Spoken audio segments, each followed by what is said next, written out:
Here's a little holiday greeting I've been wanting to send to the Mandarin. I just didn't know how to phrase it until now.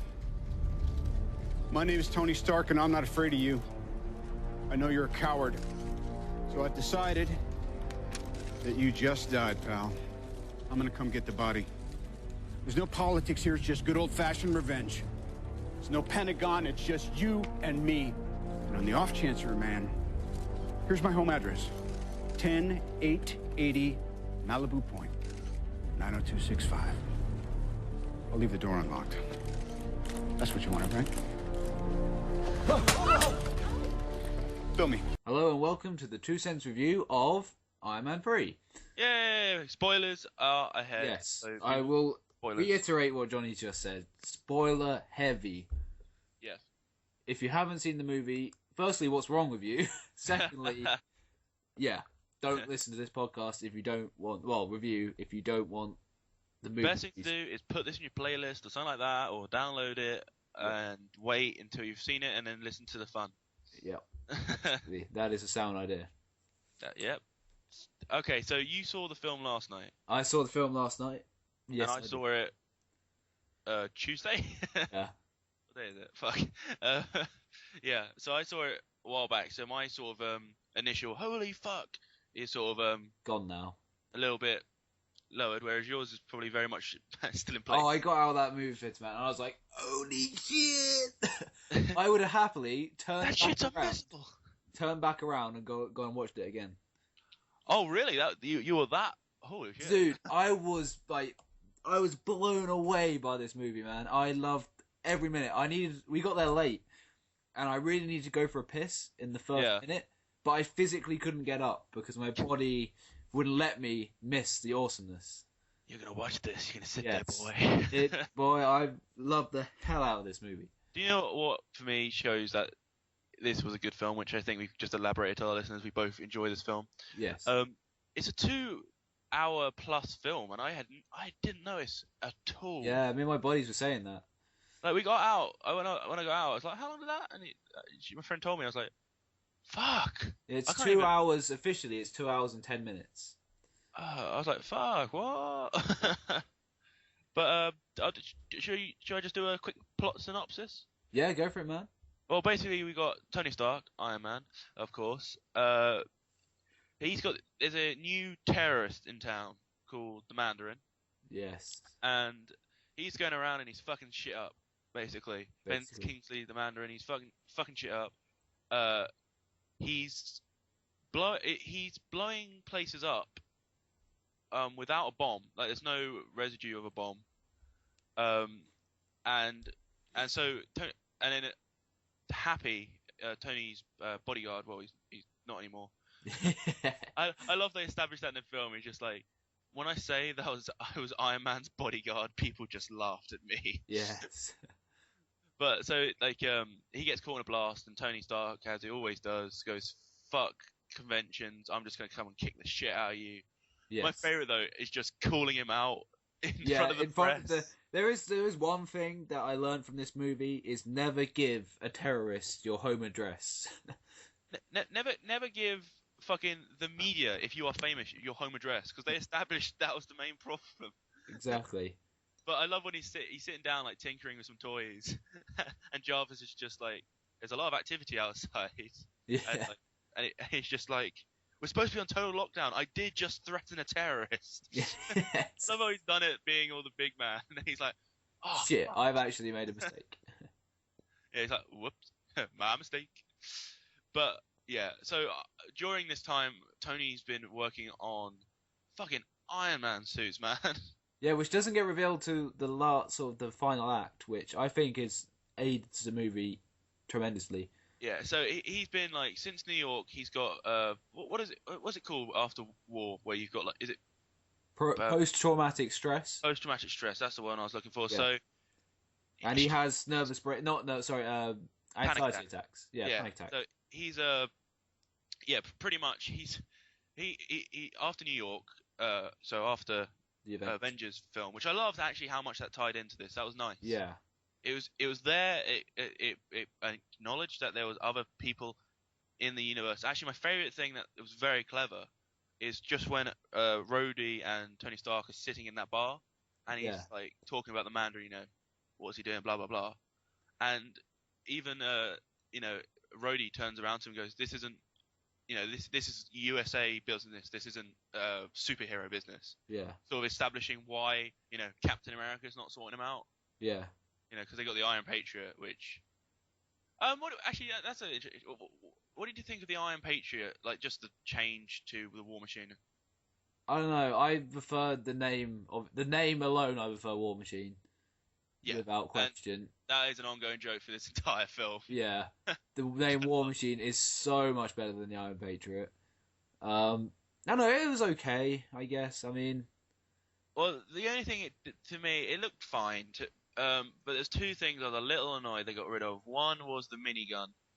Yeah. Because that is very War Machine-esque.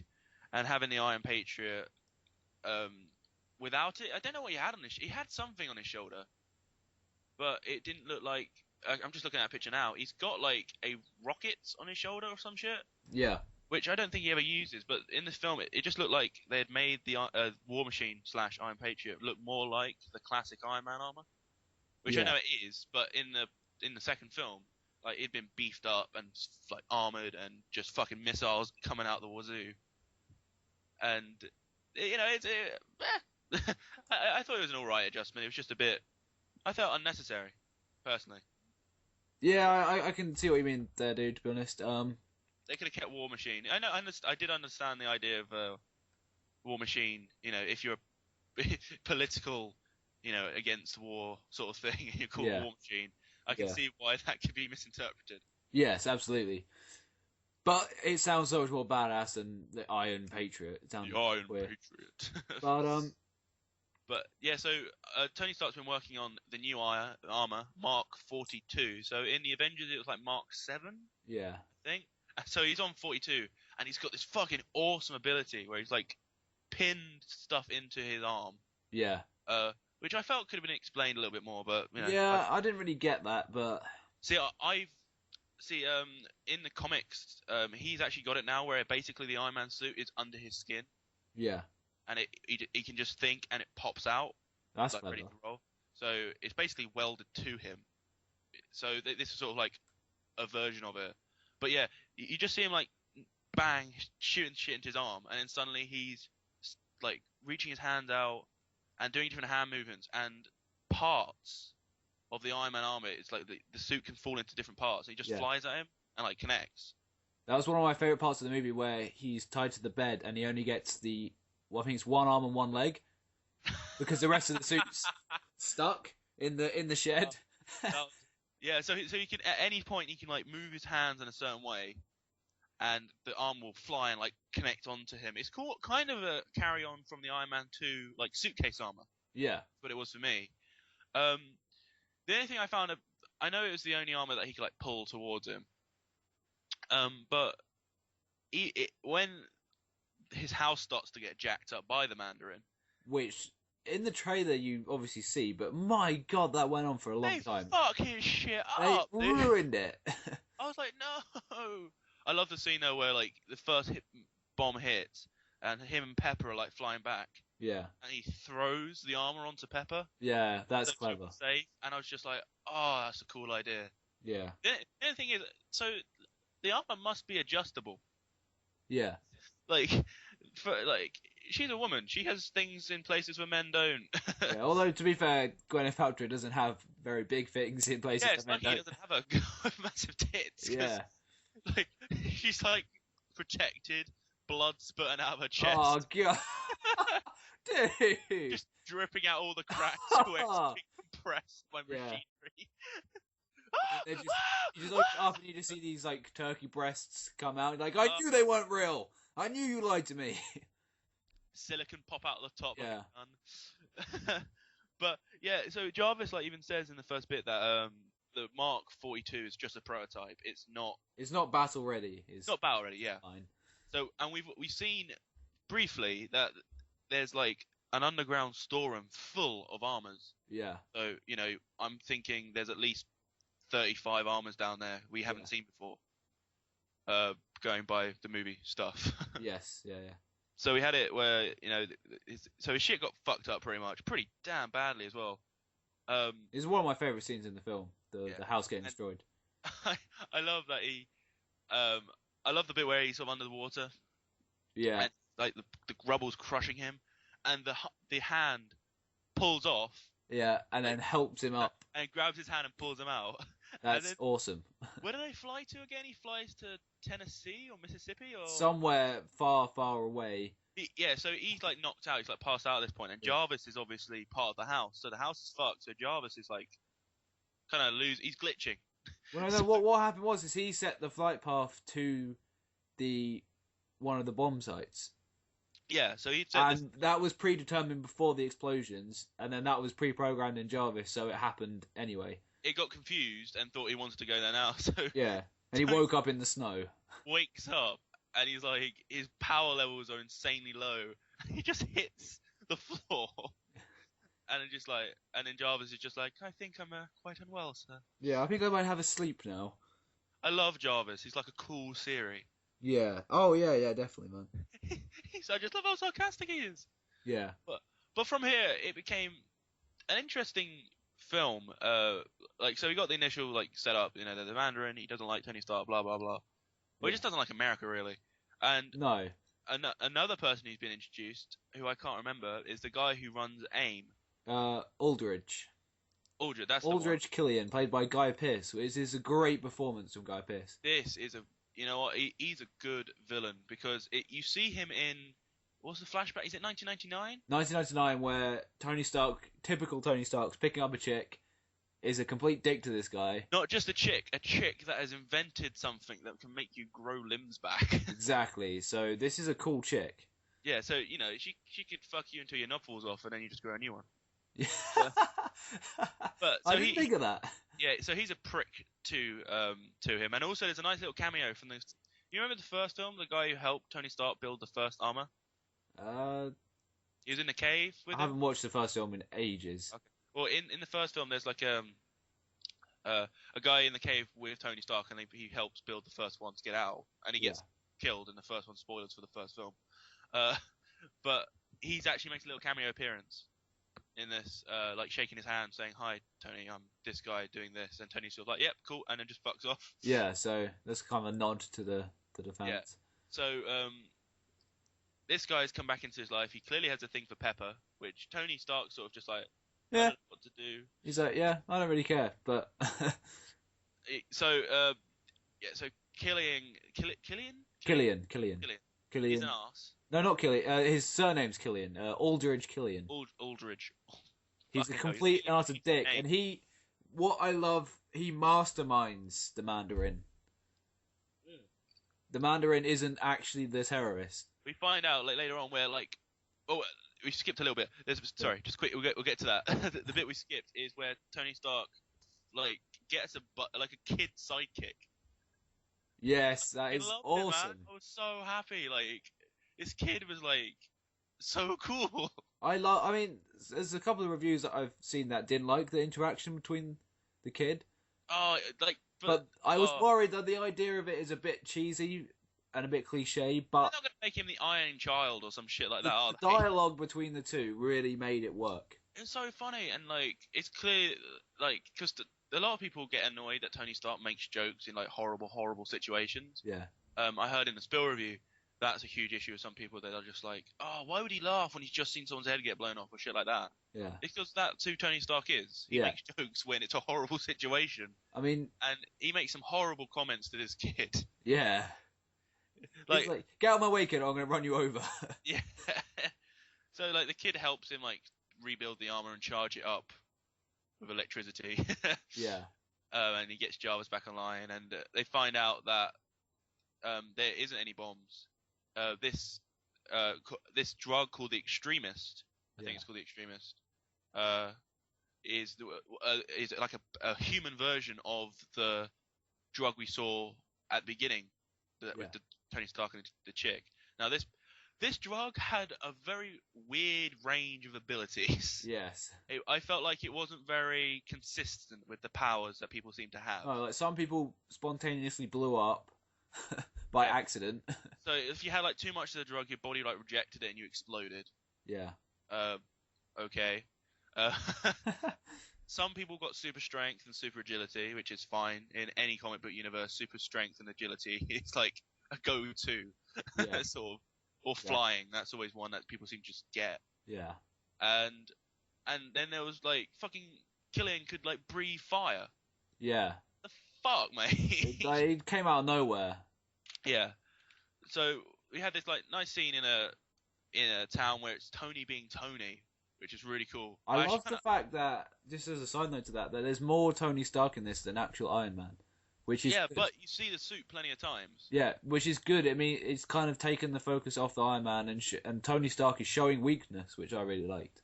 Yeah, it is definitely telling the audience, look, anyone can wear the suit of armor, but Iron Man is Tony Stark. Yeah, exactly. And that's all it does. This film is sort of establish, look, this is this, this is this. I personally think this had more Iron Man than the second film.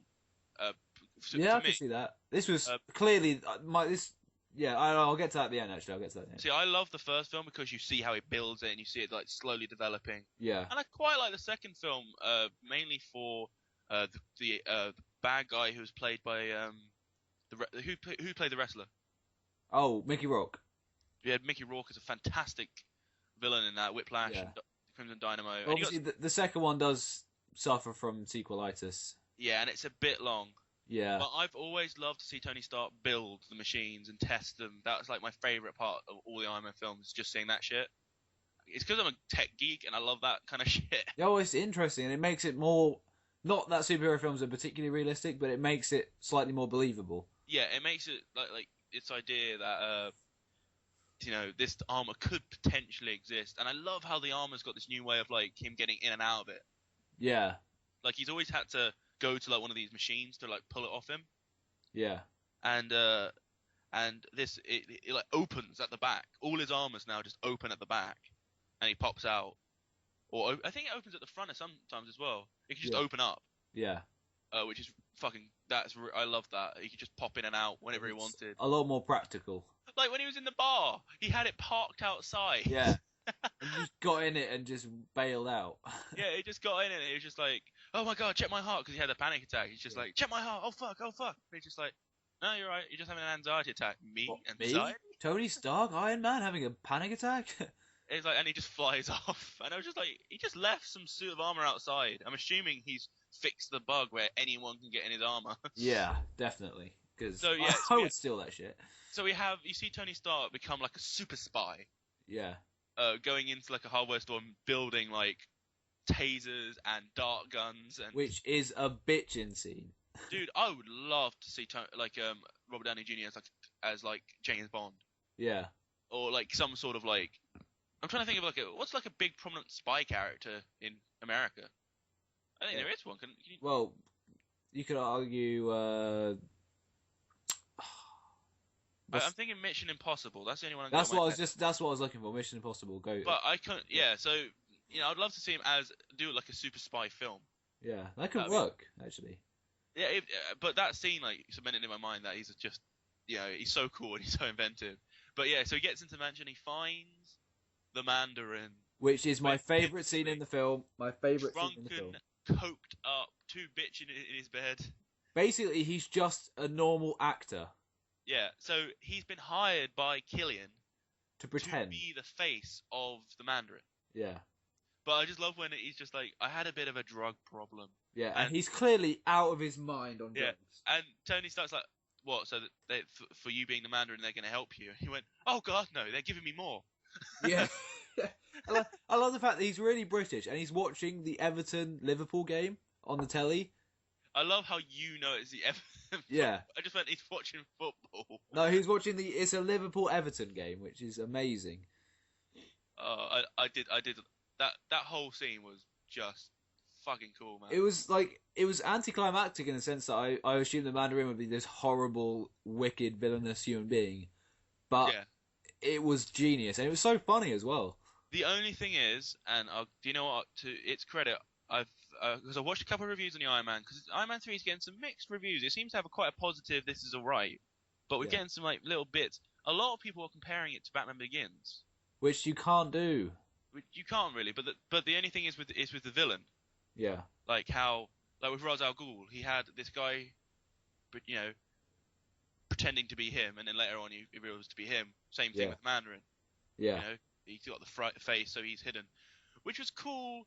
I love Ben Kingsley and all his scenes in this because he doesn't know. He thinks he's doing like a film or something. Yeah, he's coked out of his head. He has no film. idea that he's actually like doing damage and being an actual terrorist. He thinks he's just playing a part, which is hilarious. But I love his voice in it. It's fucking awesome. It is. But I am really happy actually they did this to the Mandarin. Yeah. The only thing I would have liked though is actually to have magic. Magic. Well, the Mandarin is magic. Yeah. He's got 8 rings, I think maybe more, that give him special powers. Like that's how he fights Iron Man. Basically, the fight between the Mandarin and Iron Man is magic versus machinery. Yeah. And it's been established in the Marvel universe that magic does exist in some form with the Thor. Yeah, true. And even if I would have been perfectly happy if they had tied in the rings to Thor. Yeah. He left them behind, or Loki brought them here, or they got scattered in the fight, or I wanted something. A little nod to it, yeah. Little nod, even just they had the rings he was wearing them, but he didn't get anything. He was just a terrorist. Yeah. Oh, he wasn't. He was an idiot. And also, first film I've seen in a while that fucking shows that if you fire a gun, the end of your barrel is bloody hot. Yes. Like there are so many films where they've just they fired 2 shots and then they hold it to the guy's temple. Yeah. And I'm like, that'd be so hot right now. Yeah. So we got this going on. So Tony Stark's like, the fuck is going on? And so he gets captured. And he gets tied to the bed. And this is probably one of the best action scenes, one of the most original I've seen in years. Yeah, definitely. So he's tied to the bed and he's talking to these 2 thugs. Yeah. And he's just like, all right, you guys are going to be blood splatters in now. Yeah, and he's just fucking with them, basically. Now. Yeah. He's trying to pull the armor to him from I don't know, no idea how far away. Yeah. So he gets a foot and a hand. And the rest get stuck in the shed. Yeah, the rest get stuck in the kid's shed because he's left it there to charge. Which is hilarious. Yes, that is funny. And the kid opens it. It's like, ah! Yeah. So he's there, and so there's this whole action scene where Iron Man's sort of bouncing up with one foot and firing with his other hand, and he's got an Uzi, and his human hand, he's just going fucking crazy. And it ends on a great joke, which I actually am not going to spoil, but that joke at the end of that scene, dude, did you love it? Yes. With the guy. Yes. Oh, mate, it was so good. I don't want to ruin it because that was actually, I think, I laughed so hard at that joke. I think that was one of the funniest parts of the film. So definitely. So he's all set up, and he's going to fight. He's going to fight, the extremist thing, which can make you hot, cold, or whatever. Yeah. But during this time, they've captured War Machine. Yes. And they've one of the kidnapped the president with him.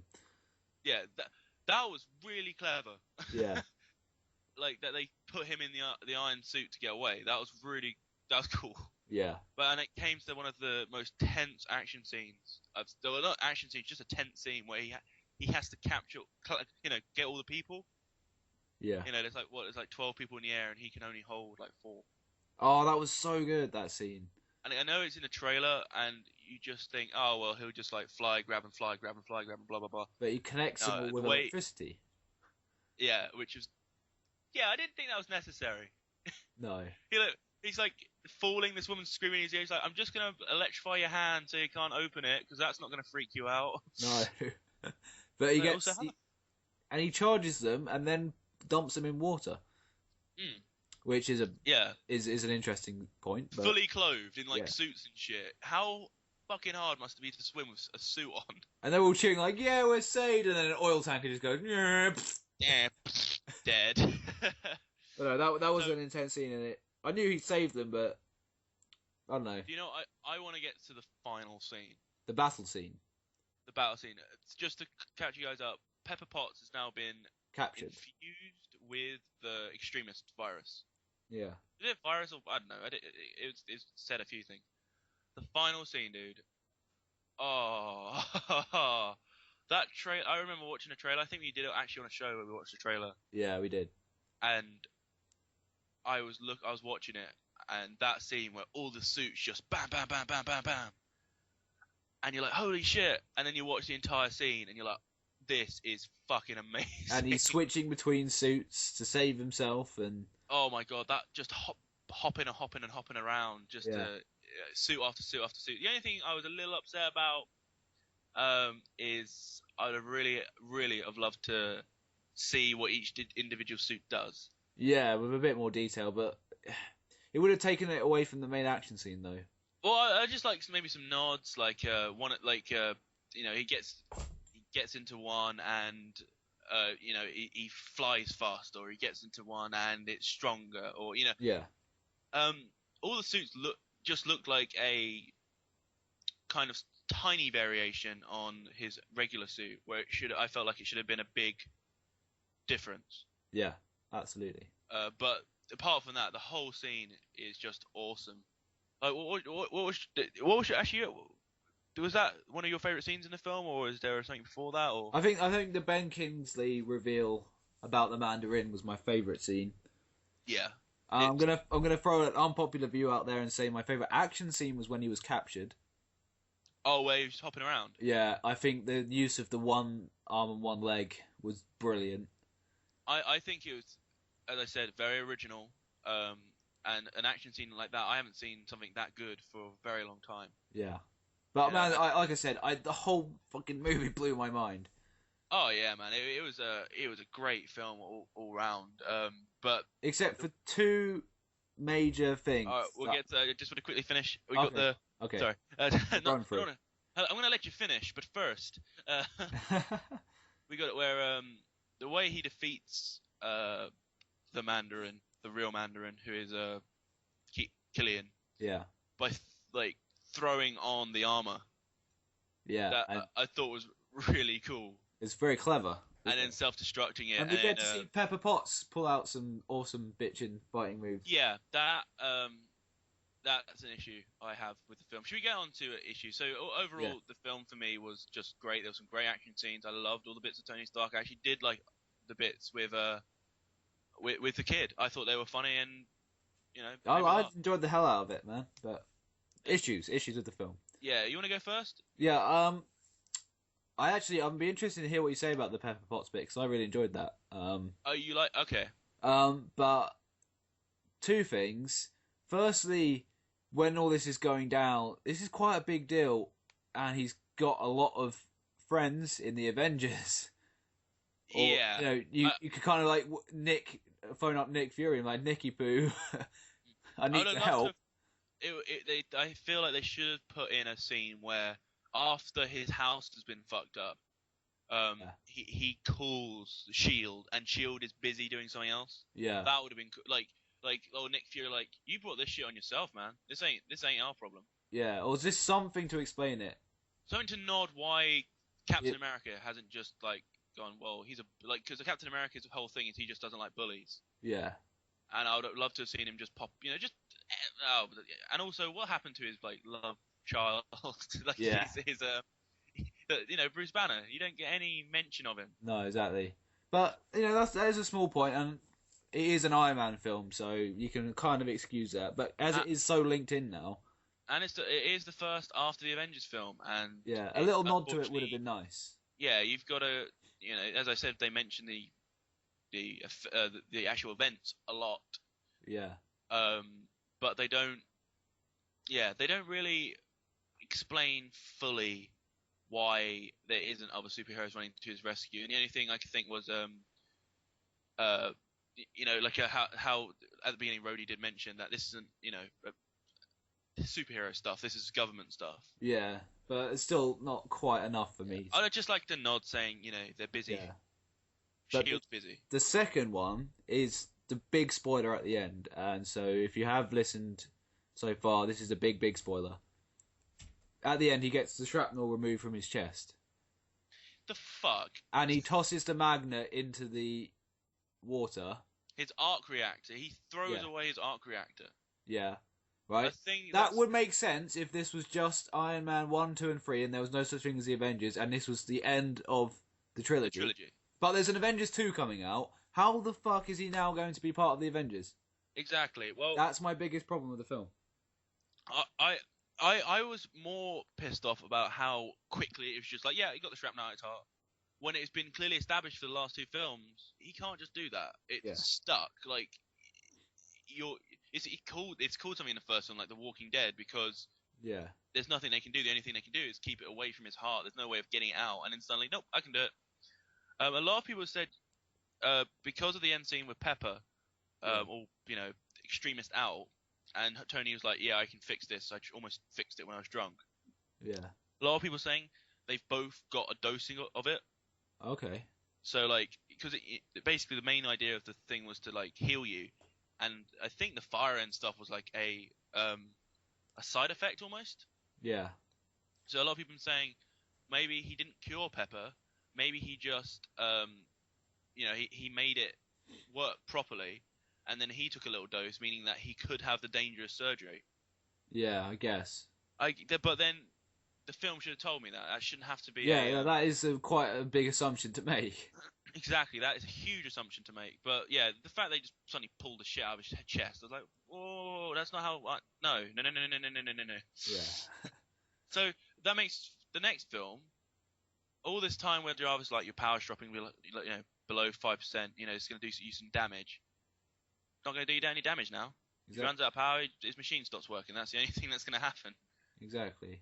But but yeah, so me and you disagree on the Pepper Potts situation. Yes, I enjoyed it, man. I thought it was great.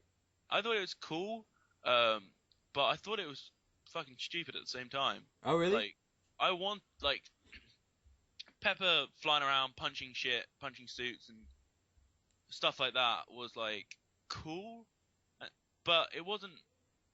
One sec, dude. I just couldn't believe that she suddenly. Oh, Steve. I'll edit that bit out. Yes, the Pepper Potts bit. The Pepper Potts bit. So I couldn't believe that she just suddenly was totally cool with being able to punch through solid metal. How did she know she could do that? I know she's just survived a fall, but it doesn't mean you're, she was just doing shit that I was like. You have no previous knowledge or skill how to do that. Yeah, it's like, how do you know that those powers? How do you know that you can punch through an Iron Man suit? Yeah. Like, how do you know your powers are the same as his? That was just my thing. I was just going, really? And I kind of wanted Tony to kick the living fuck out of him.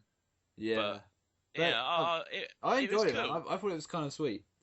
It was cool, but I kind of wanted Iron Man to defeat him again with like the Unibeam. Yeah. The chest plate. Yeah. How he killed the last guy, which was awesome. It was just like recover from that, bitch. Basically. I love that. It's like, yeah, grow those back. It's just like blasted a hole in his chest. Yes. But yeah, so I don't know. It's got some problems. Definitely got some problems. For me, this is not as good as the first one. Definitely better than the second. Oh, not as good as the first one. Oh no, the first one is my favorite. I think I'm just blown away by this film. Yeah, see, a lot. There's such a. I think it's very mixed because I personally think Iron Man is one of the best superhero origin films ever made. Yes. I think it's just off the chain. Yeah. How good it is, and that's why it can't. Like, it's close. Oh no, don't get me wrong. They are close. Yeah. But I just if they had like thrown in a few more techie stuff. Yeah. Like what the suits do, or seeing a couple of the suits. It was cool to see all the different suits. They all looked fucking awesome. Absolutely, yeah. But and actually, quick question: did you see the end Stinger thing? Yeah, I stayed till right at the very end. Okay, what the fuck is it? Because I missed it. Oh, it's basically the Hulk's character. Okay. Has been Tony Stark is on a counselling or a psychiatrist's couch, and he says, "Thank you very much for listening to me. You're such a great listener." And then it pans to the Hulk character, and he's fallen asleep. Bruce Banner. Yeah, Bruce Banner has fallen. His psychotherapist. He's basically a psychologist sitting there. He's fallen asleep, and he said, "What do you remember?" And he said something about 1999. So he basically just fell asleep through the whole thing. It's just a little reveal. It's just a little comedic. Oh, okay. thing. I thought it might be something cool, like him blasting into space. No, it's not. It's not a huge reveal about the Avengers 2 or anything like that, or it's just a little bit of comedy. Fair enough. So, my sort of rating, which we don't really have anymore, it's more of just I would recommend going to see this. Did you see it in 3D? Actually, I did not see it in 3D. I didn't either. So I was still blown away by it. I've been told that this is a post 3D film, which that's just a cash grab. So guys, if you're gonna go see it in 2D. It's also cheaper. It's a nicer. Go check it out. Just yeah, man, it was awesome, and I can't fucking wait for Thor. Yes. And it's gonna be just. But it'll be interesting to see how the Phase 2 all link into Avengers 2. Oh yeah, Phase 2 as well. I think you know what I'd be interested to see if it's side by side or stuff like that. Yeah. What the fuck? Like side by side, like explaining why they're not all helping Tony Stark. Yeah.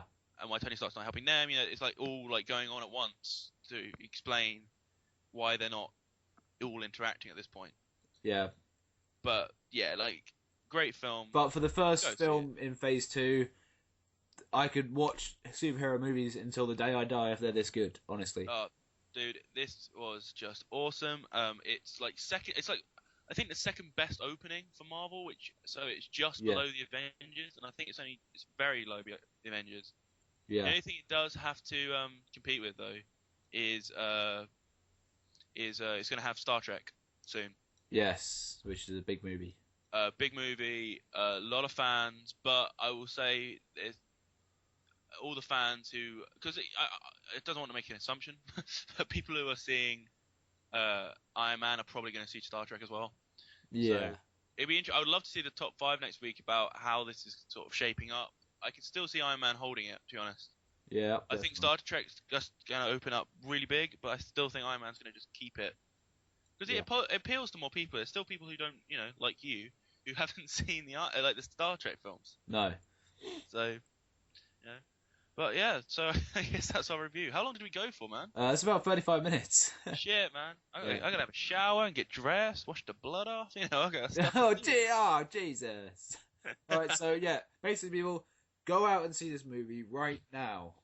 Yeah, it's worth it. And if put your pants up. If you have seen it, let us know in the comment section below what you think. I'll be posting this on YouTube.